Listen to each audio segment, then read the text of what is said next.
I have one question. Go ahead, Two T. questions. Did I just become GM of the Maple Leafs, or did I trade for Jeff Carter because we have 16 people on this call? Holy smokes. It is what it is. Wow, 16. Getting there. All right, go ahead. We just missed talking to you. Oh, okay.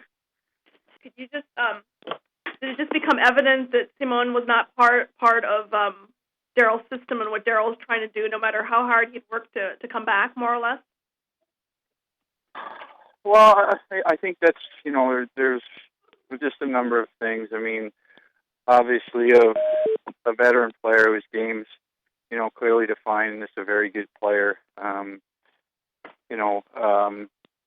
wasn't fitting in, so to speak.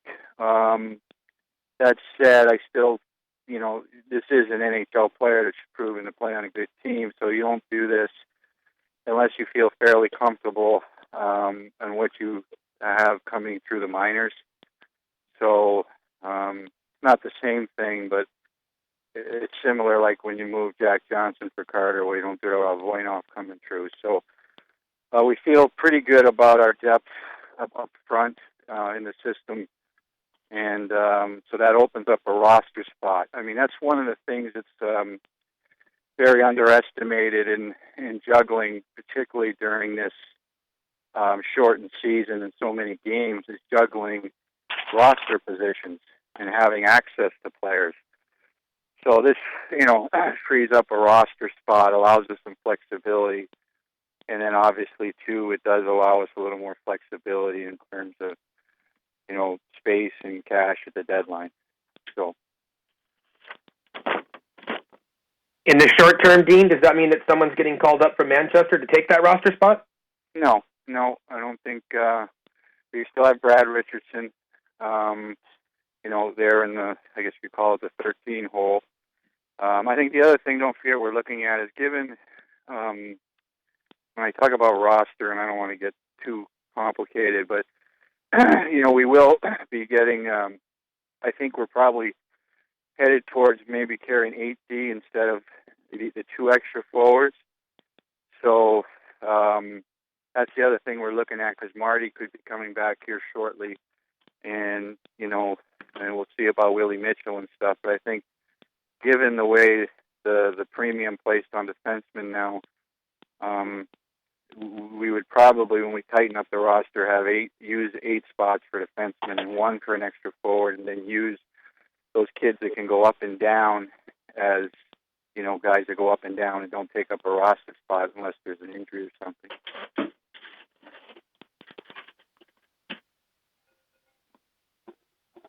Dean, it's Helene.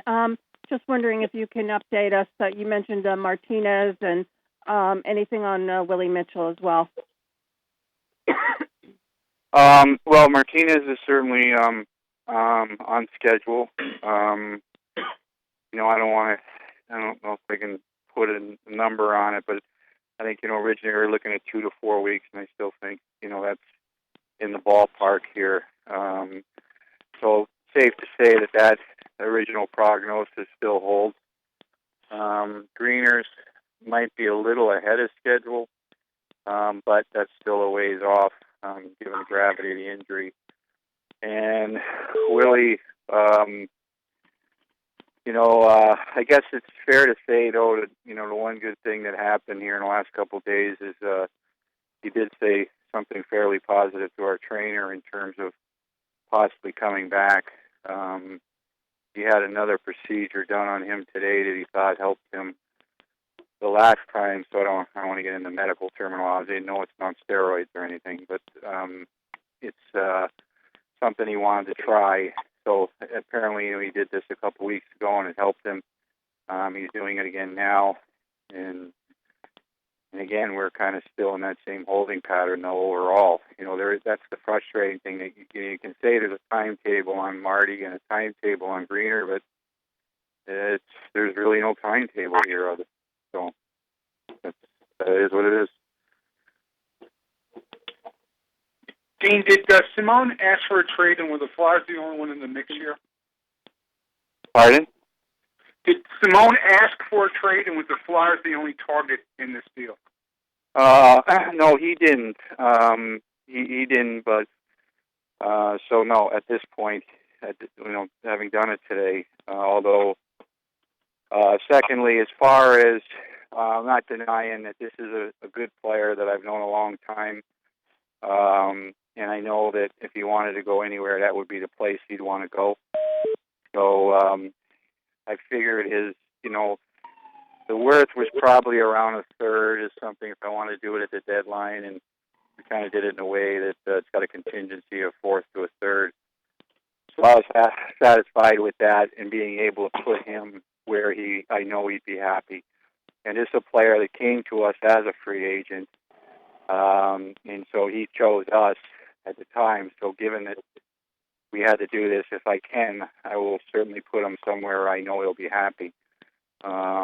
And judging from when I talked to him today, he was very pleased with it and actually had mentioned that, if he had sat out much longer, he was probably going to come and see me. So, but, I think it's, for a guy that's had a storied career and started there, I think it does have there's an intangible here that hopefully works for both of us. Hey, Dean, it's Lisa Dillman again. What you mentioned about Willie's knee procedure, is that I know none of us are doctors here, but is that the plasma-rich or platelet-rich plasma therapy? I don't know, how'd you find out about that? Something like that. It's called P something. Yeah. Yeah. Some of the NBA players have had that in recent years. Yeah. It's I don't know. I don't want to say PCP, but I know that's wrong. I know what PCP is. So it's some acronym like that. I'm not sure what it is, but yeah, I think you're on the right track. Okay, thanks.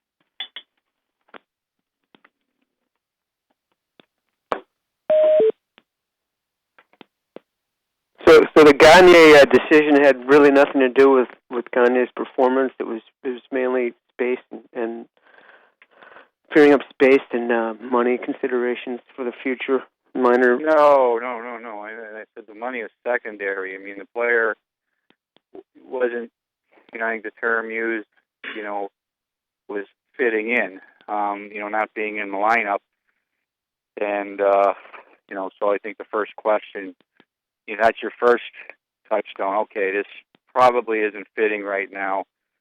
However, as we saw in our defense, that you can be banged up in a hurry. So if it was just that, I'm not going to do it unless we have some kids in the minors that I think are ready for their shot.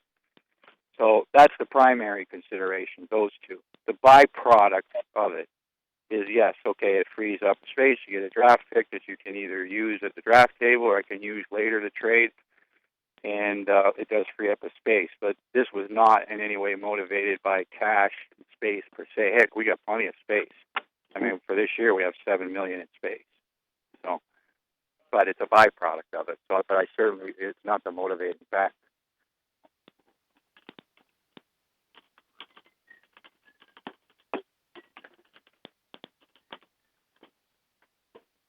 Dean, it's Helene again. Just curious how you evaluate LRB and the general state of your defense right now. Well, it's the value. That's the thing. I mean, as a collective unit, it's the youngest in the league. I have 6 guys back there, only essentially 1 veteran.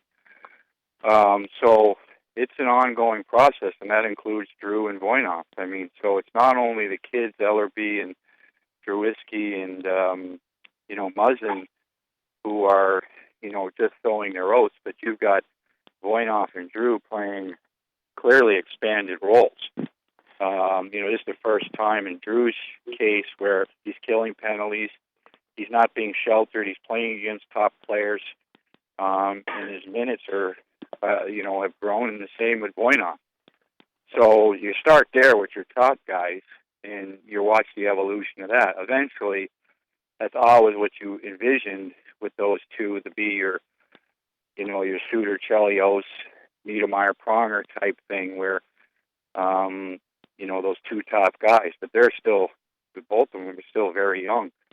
So they've kind of been accelerated into that role, and overall, I think their handling is very well. But you can see the evolution, like I said, in Drew, in both of them, having to become complete players.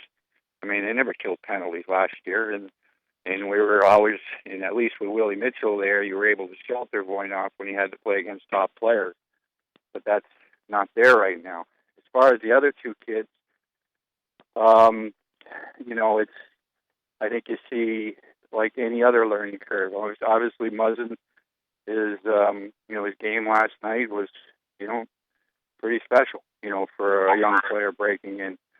So, but the learning curve, as we all know, never goes straight up. But to see him, fitting in and doing some of the things he's doing is certainly a good sign. And then Ellerby is, we knew all the work that was done as far as before we traded for him, knowing where his game was. The key for him is, because he hasn't been in our system and come through our development program, there's a little bit of going back to basics and get a foundation. And he has to start, and that's what you're starting to see now. It'll be hard to play against. Keep your gaps tight, get your stick in the lanes, and start there. And instead of like when he broke into the league, as a young player, a high draft pick, and come in and save a franchise. And we're already seeing improvement in that. And there's another thing with Ellerby, it's a different system. Again, the coaches had dissected him before we traded for him, and there were definite variations in the system that they played there versus what he's expected to do here. So he's adjusting not only in terms of going back to basics as a player, get his confidence, find an identity, but also there's some system things that he's working on. And, I think we're seeing progress every day. I think the last two games have been two of his better ones, and that's to be expected. So, I think you guys know Drew Isky, he never stops as far as the type kid he is. I mean, he's just, he's just a dog out there. I don't mean dog in a bad sense. I mean dog in just never quits. And so overall, it's I think you saw the way we planned it. You had a veteran with a kid, but it's kind of certainly accelerated in a hurry. But I give those kids a lot of credit. But there's still a lot more of this war that they're going to have to get through. Hi, Dean. John Rosen. Just a question with Gagne gone, will you be looking to add to the left wing core via a trade, or have Trevor Lewis's contributions kind of recalibrated that assessment? No, I think what I said earlier. You still have Brad Richardson who can play all the positions. That's one thing that's good about Brad. He's a guy that can play every position: center, left wing, right wing, and can go play on your top lines as well as play a checking line. So he's still, a part of this group. As I said earlier, I think, the only reason we do this is not thinking I've got a trade coming. It isn't similar to Ellerby. Don't forget, I traded players in the minors, get a pick, and then flop it for Ellerby. This isn't a case where, okay, I'm going to use this pick and go replace Gagne. The focal point here is get the roster spot, and if we need a player, we feel fairly comfortable that at least those kids in the minors, are they going to be Gagne? Well, maybe someday. But at least we felt that they were kind of at the stage where maybe Nolan and King were last year, where, okay, if we got to use them, we're comfortable with that. But that said, if in fact a player comes up that can really help us, well, we've got the cash and we got the cap space. So, but the intent of this at this stage is not to go in the marketplace and fill that right now. But again, you never know in this thing when you're on the phone all the time. If something hits me, we're prepared to do it. Dean, Ron Hextall had just, spent some time back in Manchester. Did any of the reports that he brought back from what he saw there in Manch help spur this along? Yeah, I think, he was there. Well, we've been monitoring this continually. It's an ongoing thing with those kids down there. And the one thing that's happened, we lost players on waivers, a couple players. They've been banged up at times, and traded Lockdown So one of the things that happens is those three kids on the line, they are now, it's pretty depleted, but they are playing constantly, and now they're being targeted and playing hard minutes down there. And so so when Hexie was there and Jack was down there and OC's down there all the time, we're constantly looking at, okay, is the kid ready? And there's different stages of ready. Ready for a shot, ready to make an impact, ready to fit in. But we felt pretty good on all three of them that they're as good of forwards as we've had come through the system. And when I mean through the system, you know how I feel about this, like the Kopitar and Brownie, those kids who come in and Drew, I don't consider that technically coming through your development program and paying your dues in the minors. Those kids are just, but when you look at what their game and what they're able to do,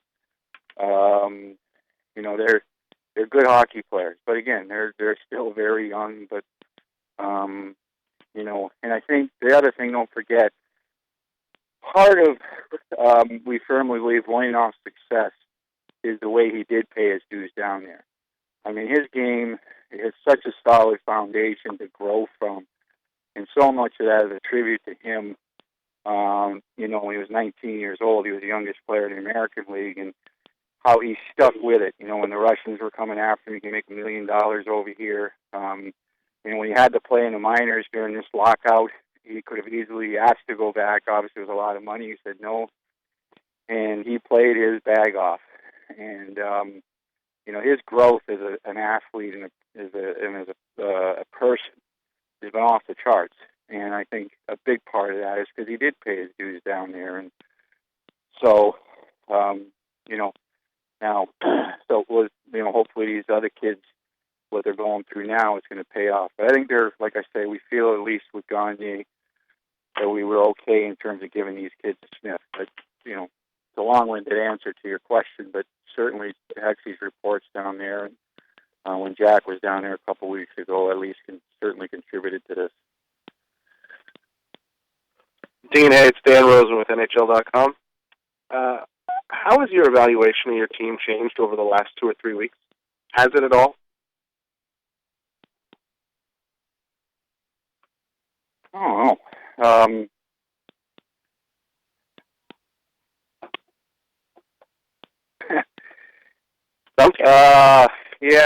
don't know. Hey, I'm like I said, this whole thing, as much as I'm sixth on the book, if you look at the GM's book, and it's I'm sixth on there in seniority. I was gauge your seniority on how high you are in your picture. Even though I'm pretty high in that, this was new turf for me. Certainly had experience in building, and but being at the top of the mountain, I've always said, for me is a different challenge. So I'm not going to begin to kid myself that I have all the answers. But the one thing I think this early on, I think you certainly well know that I tried to get ahead of the curve by talking to so many people and what to look for. But quite frankly, I think until you experience it and feel it, you really don't have a grasp of it. And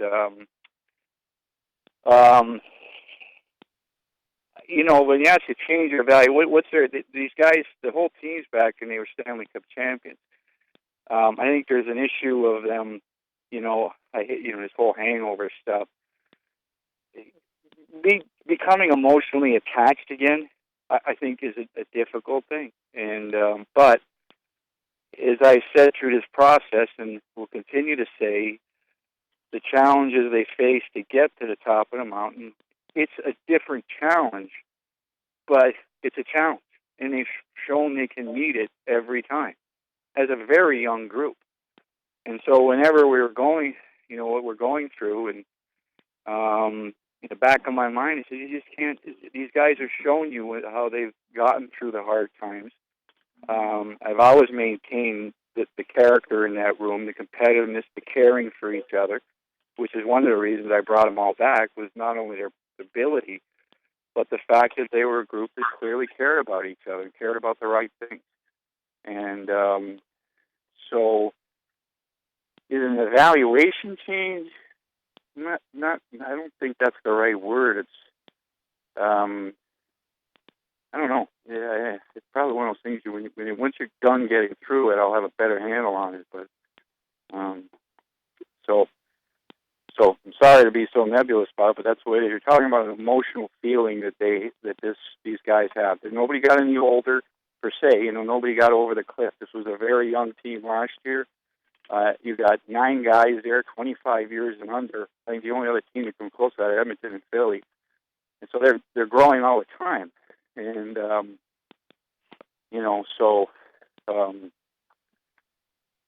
anyway, but I think it's one of those ones like where the judge said, right? It's like obscenity. I don't know it, but I know when I see it. And some of the things I'm seeing here, I can't describe it, but